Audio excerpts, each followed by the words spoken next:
Good afternoon. For the record, my name is Steve Gallardo, State Senator from District 13, Southwest of Maricopa County.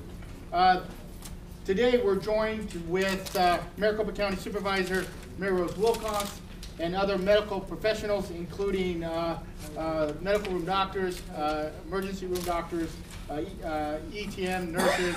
Several folks from the medical community are here to gather to show their opposition to Senate Bill 1405.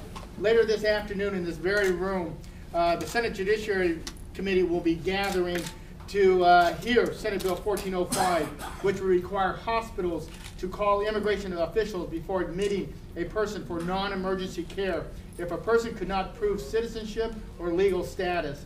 The measure would also require hospitals to contact immigration officials for people seeking emergency care and once the patient is successfully treated. Folks, here is another bill that we are entertaining in the state legislature that will have unintended consequences that we can only imagine. The chilling effect that this type of legislation would have across the state of Arizona, not just for those that are insured, but those that are carrying valid forms of insurance. Folks that have the insurance coverage is going to have a chilling effect across everybody.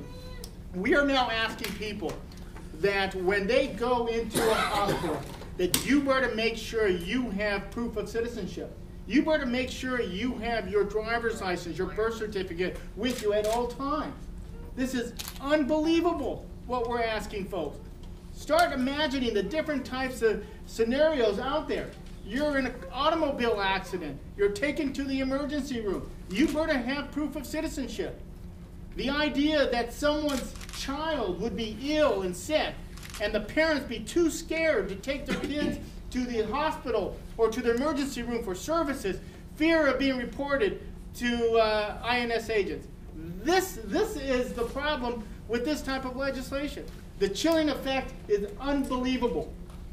I want to get right into the medical professionals because I think it's real important to, one, start talking about the logistics of this bill. How many people are actually going into the emergency room on a day-to-day basis? And how many of those folks are admitted? Could you imagine the workload?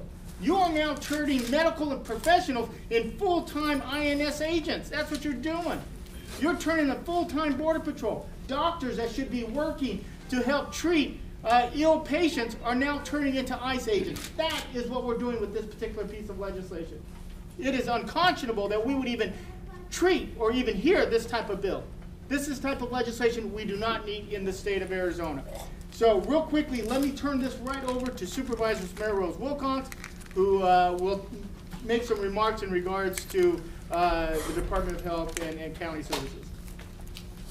Thank you, and thank you, Senator Gallardo, for bringing up this very, very important subject. You know, I have been a county supervisor for the last almost 20 years, and this is the first time I've seen a bill in public health that I have felt is just outrageous. You know, in the quest to do anything possible to talk about undocumented workers, to be punitive to undocumented immigrants, this is just horrible for our health department. Deterring some people from getting care doesn't just hurt them, it sometimes hurts the rest of us. Our public health system depends upon people with reportable diseases being diagnosed and reported. To the extent that some sick people avoid treatment out of fear, and that will happen, we cannot intervene to avoid the spread of contagious diseases. Waiting until some health conditions become a true emergency, or waiting until a true emergency becomes even more severe, results in much higher costs. This bill still allows for emergency treatment when necessary, but some of that emergency level care might have been prevented by an elective admission that this bill prohibits, or by earlier emergency room treatment that this bill seeks to deter.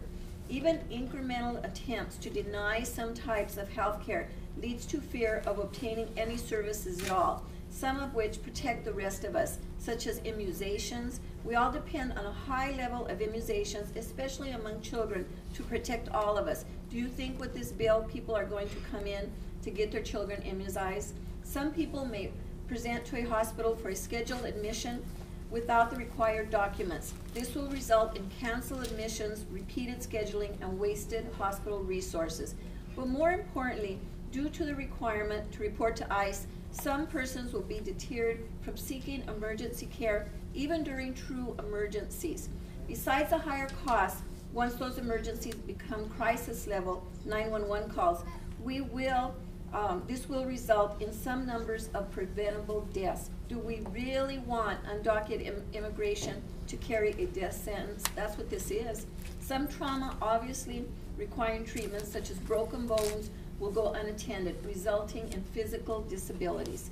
Many of the patients needing care will be children born in the U.S., and at least at this point, and until we don't have any breath in us ourselves, we will fight to keep these kids U.S. citizens. But their undocumented parents may not bring them to the hospital when needed out of fear of deportations themselves. Do we really want to hurt these children? Maricopa County runs the Health Care for the Homeless program. Some of our patients occasionally need hospitalization, but often do not have identification as required by this bill. Do we want to harm homeless people, even those born in the U.S., for being unable to keep up their paperwork as they live on the streets? In summation, I hope at 2 o'clock I'm going to leave this statement for these legislators, and they must turn down this bill. This bill will hurt the rest of us. It is harder to track and stop communicable diseases, higher costs for later care, unnecessary deaths, unnecessary disability, hurts children, hurts homeless. It is not necessary. Thank you. Thank you, Senator Gallardo. Go ahead, just introduce yourself. My name is Jason Odhner, O-D-H-N-E-R. I'm a registered nurse with the Phoenix Urban Health Collective. The Phoenix Urban Health Collective is a diverse group of physicians, nurses, PAs, midwives, EMTs, medical professionals who are committed to working at the intersection of human rights and community health. The Phoenix Urban Health Collective feels that as medical professionals, we view our relationship with our patients as a sacred one, built on trust and a shared commitment to community health. While we oppose any legislation that has the effect of criminalizing vulnerable populations, we find that legislation such as 1405, which would turn every hospital in the state into a de facto immigration agency, to be especially repulsive. SB 1405 would further erode the trust between our patients and medical resources that we all count on. It would undermine community health efforts and inevitably lead to an increase in avoidable suffering and mortality. As medical professionals, we're bound by our professional codes of ethics to do no harm to our patients. We cannot and will not, therefore, comply with any law or regulation that asks us to participate in the arbitrary criminalization of our patients, particularly when such policies serve no discernible purpose in promoting public safety or health. We are medical professionals, not immigration agents. No act of the legislature will compel us to violate our professional ethics by blurring that line. We call on our elected representatives to desist from such harmful and childish distractions and return to work on legislation that will address the actual problems facing our state. Thank you.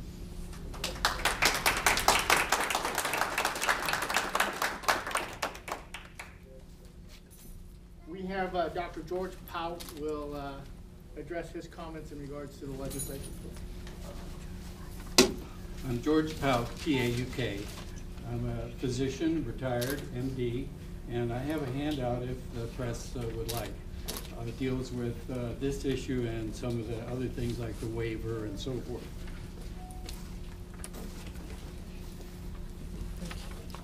Arizona is in for a healthcare disaster if we have more bills like SB 1405.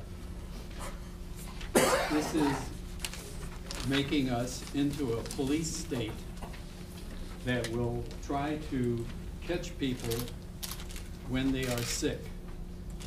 This is immoral, unethical, and it is not correct for physicians, nurses, healthcare workers of any kind to participate in.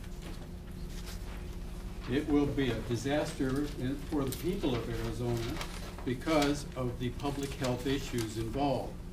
Do we want to stop sick people from coming in for health care? Do we want people with contagious diseases, for instance, tuberculosis, from coming in for health care and that will protect us from contagion and epidemic things that hurt us all? SB 1405 is a cruel and immoral and extremely bad policy to require healthcare workers and their institutions to be forced to participate. It is probably illegal for many institutions that have been in funding relationships with the federal government under the Hill-Burton Act and other acts that control the rights of Americans in healthcare. We need to think of healthcare as a right. And a right in most countries of the world is for all people in that nation, other than ours, to get health care. Most nations do a wonderful job, particularly the nations that have are rich or developed, so-called developed nations. They usually give free health care to people who are in their borders. And the United States, as you know, has probably 50 million people who do not have health insurance. When you do not have health care or health care insurance, you have a higher disease rate and death rate. This type of bill will cause deaths in Arizona. It, I think, is unethical for institutions of health, and it is immoral and probably illegal for anyone to participate with 1405. It's a shame. Thank you.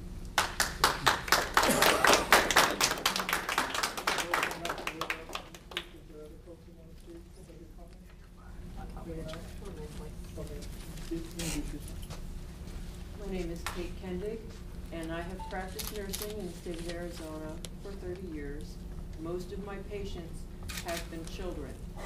It is shocking to me that any family would be forced to choose or even delay needed health care for their child, trying to weigh that against possible deportation of their family.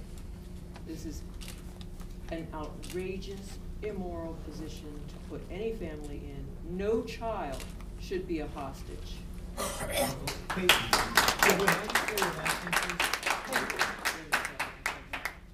My last name is Kendig. It's K-E-N-D-I-G. We'll go ahead and open it up to any questions for any of our speakers. Dr. Paul, what is your Hippocratic oath when it comes, how does this conflict or does it conflict with your Hippocratic oath? Well, I think it not only conflicts with the kind of Hippocratic oaths that we take when we graduate from medical school to give care to everyone and to avoid unethical practices. It is actually illegal in many cases to not do that. So I think that doctors, like anyone, are subject to our social rules of society, and this just makes good sense. Does this, and whoever can answer it, does this in any way conflict with HIPAA? Matter of fact, I asked that very question this morning, and the answer that I've gotten so far from certain hospitals is no, that it doesn't. That as long as it is dealing with another governmental agency in terms of enforcement, no, it would not. That's what I'm being told. We will definitely bring it up during our judiciary hearing. I mean, the idea, and some of the questions that I plan on asking, the idea, one, how many folks are actually coming into the emergency room? Because think about it, every one of those patients that are coming into the emergency room is going to have to, one, be able to provide this type of documentation. Now, they're still going to be treated, but you're going to have to provide it, and hospital staff will have to report that to ICE.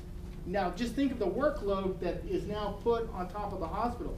Second, just for the purposes of admitting them into the emergency or admitting them to the hospital for non-emergency reasons, who's going to make that determination?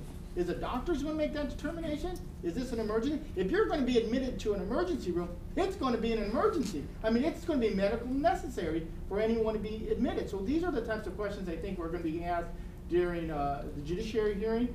And again, going back to are we violating EMTALA? Are we violating HIPAA? These are types of the questions that we definitely want to be asked during judiciary. The medical person that was just on, I'm sorry, Jennifer, could you state your name again for me? My name is Jason Odhner. That's Odhner, and I'm a registered nurse. You said, go ahead. You said in no way would you support this. Let's suppose that it does pass.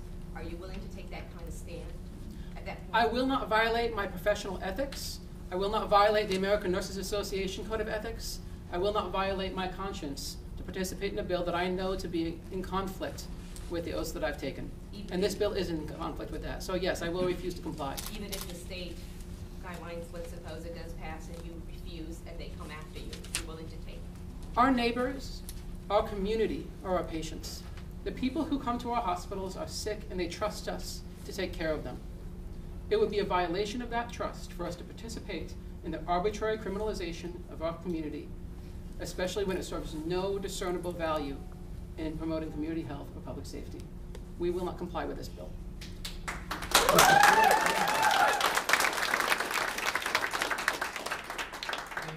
sponsor of the bill says one of the key reasons, the only reason why he wants this information is to find out how many undocumented people are using emergency rooms for health care. Is there another way to find that information out? Why does he want to find that out? Does he want to know? I think I reject that argument, and I think it's disingenuous. I think the framers of this bill know that if they pass this bill, undocumented people will be afraid to seek medical care, even in emergencies. And I think that there is an element within the state legislature that has been going out of its way to be as punitive, hateful, and disrespectful to the immigrant community as possible. And it's not just us here in the state that see it. In fact, on Cinco de Mayo, we have over 100 physicians that have been flying in from all over the country to express their grave concern about the inappropriate behavior of the state legislature and its potential impact on community health. Jason, do you feel in any way that illegal immigrants are draining our hospitals financially? No. I think that providing health care costs money. Whether you're an immigrant, whether you're a citizen, regardless of who you are, it costs money to provide health care. But health care isn't about money. Health care is about healing the sick, about taking care of our communities. Now, I've heard it said that people are upset. They claim that undocumented people don't pay taxes, and so they shouldn't have access to health services.